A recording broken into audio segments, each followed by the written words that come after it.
A monster by a second tale.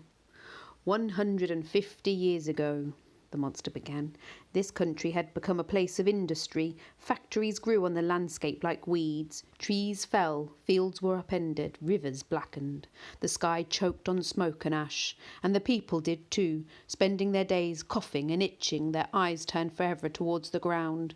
Villages grew into towns, towns into cities, and then people began to live on the earth rather than within it. But there was still green, if you knew where to look. The monster opened its hands again, and a mist rolled through his grandma's sitting room. When it cleared, Connor and the monster stood on a field of green, overlooking a valley of metal and brick. "So I am asleep," Connor said. "Quiet," said the monster. "Here he comes." And Connor saw a sour-looking man with heavy black clothes and a deep, deep frown climbing the hill towards them. "Along the edge of this green lived a man. His name is not important, as no one ever used it.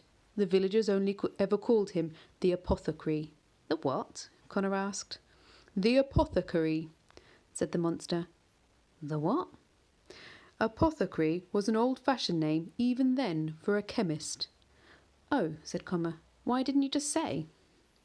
"But the name was well earned, because apothecaries were ancient, dealing in the old ways of medicine too, of herbs and barks, of concoctions brewed from berries and leaves." "Dad's new wife does that," Connor said as they watched the man dig up a root. "She owns and sells crystals." The monster frowned. "It is not remotely the same." Many a day the apothecary went walking to collect the herbs and the leaves of the surrounding green. But as the years passed, his walks became longer and longer, as the factories and roads sprawled out of town like one of the rashes he was so effective in treating. Where he used to be able to collect Paxfoil and Bella Rosa before morning tea, it began to take him the entire day. The world was changing, and the apothecary grew bitter, or rather more bitter, for he had always been an unpleasant man. He was greedy and charged too much for his cures, often taking more than the patient could afford to pay. Nevertheless, he was surprised at how unloved he was by the villagers, thinking they should treat him with far more respect. And because his attitude was poor, their attitude towards him was also poor, until, as time went on, his patients began seeking other, more modern remedies from other more modern healers, which of course made the apothecary even more bitter. The mist surrounded them again, and the scene changed. They were now standing on a lawn atop a small hillock. A parsonage sat on one side, and a great yew tree stood in the middle of a few new headstones. "In the apothecary's village there also lived a parson—" "This is the hill behind my house," Connor interrupted. He looked around, but there was no railway line yet, no rows of houses, just a few footpaths and a mucky riverbed. "The parson had 2 daughters," the monster went on, "who were the light of his life." 2 young girls came screaming out of the parsonage, giggling and laughing and trying to hit each other with handfuls of grass. They ran around the trunk of a yew tree, hiding from one another. "That's you," Connor said, pointing at the tree, which for the moment was just a tree. "Yes, fine. On the parsonage grounds there also grew a yew tree, and a very handsome yew tree it was," said the monster. "If you say so yourself," Connor said. "Now, the apothecary wanted the yew tree very badly." "He did?" Connor asked. "Why?" The monster looked surprised. "The yew tree is the most important of all the healing trees," it said. "It lives for thousands of years. Its berries, its bark, its leaves, its sap, its pulp, its wood, they all thrum and burn and twist with life. They can cure almost any ailment man suffers from, mixed and treated by the right apothecary." Connor furrowed his forehead. "You're making that up." The monster's face went stormy. "You dare to question me, boy?"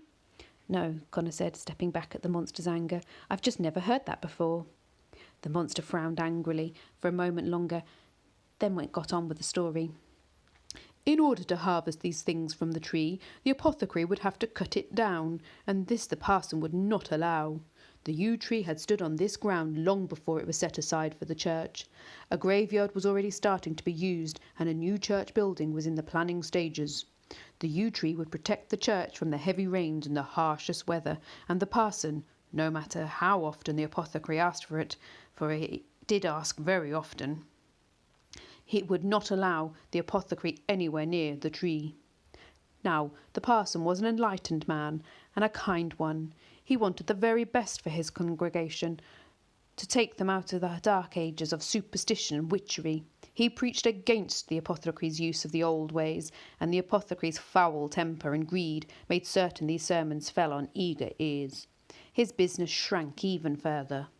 And then one day the parson's daughter fell sick, first the one, then the other, with an infection that swept the countryside. The sky darkened, and Connor could hear the coughing of the daughters within the parsonage. He could also hear the loud praying of the parson and the tears of the parson's wife. Nothing the parson did helped.